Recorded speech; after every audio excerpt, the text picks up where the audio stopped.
Our next talk is by Dr. Anjana Nair, and she's going to speak about refraction in special situations. Over to Anjana. Thank you, sir. I would like to thank Scientific Committee KSOS for giving me this opportunity. I would also like to thank Dr. Sanita, Dr. Arun, Mrs. Ruxana, and Dr. Ruxana and Mrs. Rosemary for joining the session. Let's start. So I'll be dealing with refraction in special situations. So I'll be going through all these headings. Basically, pediatric refraction has been dealt in detail by Dr. Ruxana, so I'm not going to go into the nooks and corners of this topic. So one point I would like to suggest is, if in all possible situations, it will be ideal to do a dry retinoscopy, which is followed by wet retinoscopy, to have an idea about this accommodative efforts. These kids will have strong accommodation. So a dry retinoscopy in all possible situations should be done. So we all know that pediatric refraction is difficult. So in special kids, it's even more difficult. So who are these special kids? So with the special kids, I mean kids with neurodevelopmental delays or autistic spectrum disorders, or these kids. So they have a very high proportion of refractive error when compared to a normal population of children.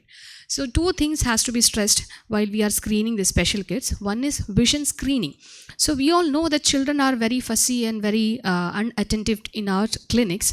So it would be ideal if the optometrist can visit the home centers or home or the special kids, so that they will have more cooperation. They will be more familiar with the setting, and also their teachers or the caregivers will be present with them. So they'll also help us to achieve more attention or more cooperation from these kids.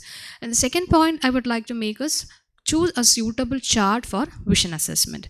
And studies have shown that children with autistic spectrum disorders had effective communication with picture color chart. So these 2 points has to be kept in mind while we are dealing with a special kid.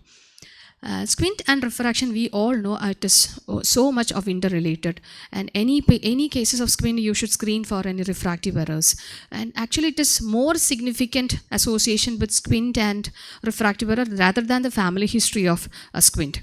So we have to do cycloplegic refraction. Cyclopentolate is the standard of choice. CTC regimen is followed everywhere. It is almost comparable with a tropin 1% regimen. And in special kids, it is preferable to use a homotropin, since cyclopentolate will have such risk of seizures or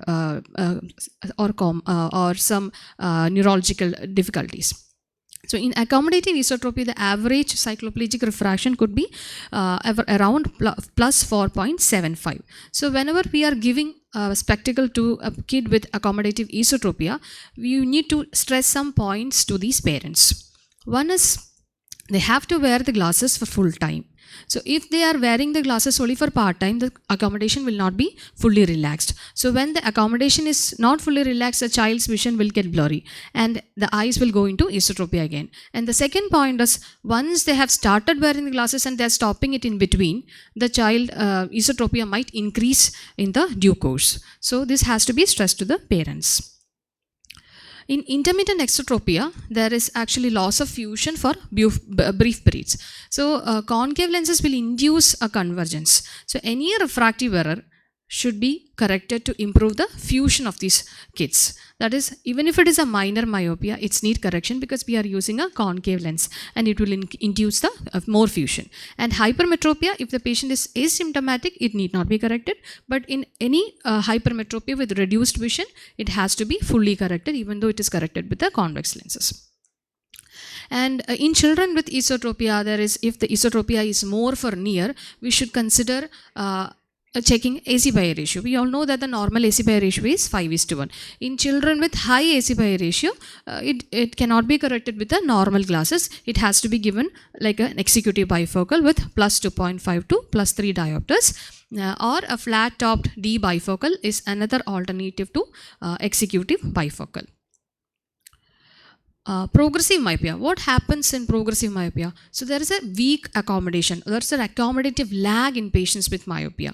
So whenever there is an accommodative lag, so there is a retinal defocus for a near object. So when the retinal defocus is there, it will act like a stimulus for eyeball growth. So again, the myopia will increase. So it will go in like a circle. These are studies and postulates. So in order to reduce this retinal defocus for near objects, a progressive lens is preferred, and it will give a clear image at all distances. So another scenario is children after cataract surgery, bilateral cataract surgery, and there are two options, as we all know. One is aphakic glasses for bilateral aphakias, and second thing is contact lenses. Aphakic glasses, so basically for every kid after bilateral cataract surgery, you do have to go for a dilated retinoscopy, but here cycloplegia is not required as there is no lens. And since the kids' activities are more in the near activities, so you after reducing the working distance, you add a +2 to +3 diopters perical for the near activities. And as the child grows, you reduce the you also add the distance correction to these glasses. And by the age of 1.5 to 2, it has to be changed to a executive bifocal. So what is the difference in contact lenses? Contact lenses after bilateral cataract surgery is again very useful thing. But here the contact lens of choice is extended wear contact lens. The material is a soft silicon hydrogel material. So the centration is very significant for these kids. And so itself the diameter and the base curve all can be customized in this contact lenses. And the power is calculated to each child's working distance. For example, if the child is a very young kid, the most of the activities will be near activities. So you calculate you do a refraction, a dilated refraction for distance and near vision, correct it along, and then you give a single contact lenses for that. So but the child is slightly grown up, school growing kid it is. So then you have to, what you can do is, you do this retinoscopy, you correct it for the distant vision, and then you give a single monofocal lens for the studies whenever they are attending the schools for studies purpose. Like the two options are there. And for every kid, you have to give a thorough parent counseling regarding the complications of use of these contact lenses, and regular assessment and modifications is required as the child's eyeball growth or axial length, everything is changing. So refraction will change. Presbyopia, again another situation we all encounter in our day-to-day practice. So in presbyopia, we all know the accommodation is slightly on the lower edge. So we have to bring back the patient's near point to their useful working distance. So for the comfort of the patient, 1/3 of the accommodation has to be kept in the reserve, and most comfortable spectacle has to be prescribed rather than the clearest spectacle.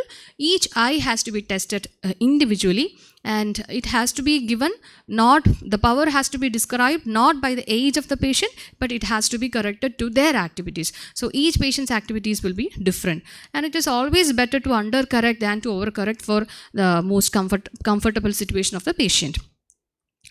Adults with small amount of hypermetropia, they might not come with a defective vision per se. They will come to you with a headache. So any patient with a constant headache, do a dilated refraction, and even if it is a small amount of hypermetropia, correct it. And counseling is very important because we know that they will not have a defective vision per se. They have this headache. So as and when they are using this new spectacles, their vision will be blurry. So we have to advise them that this is for your accommodation to get relaxed, and you have to wait for a few days to get your eyes adjusted with this accommodation and the new pair of glasses.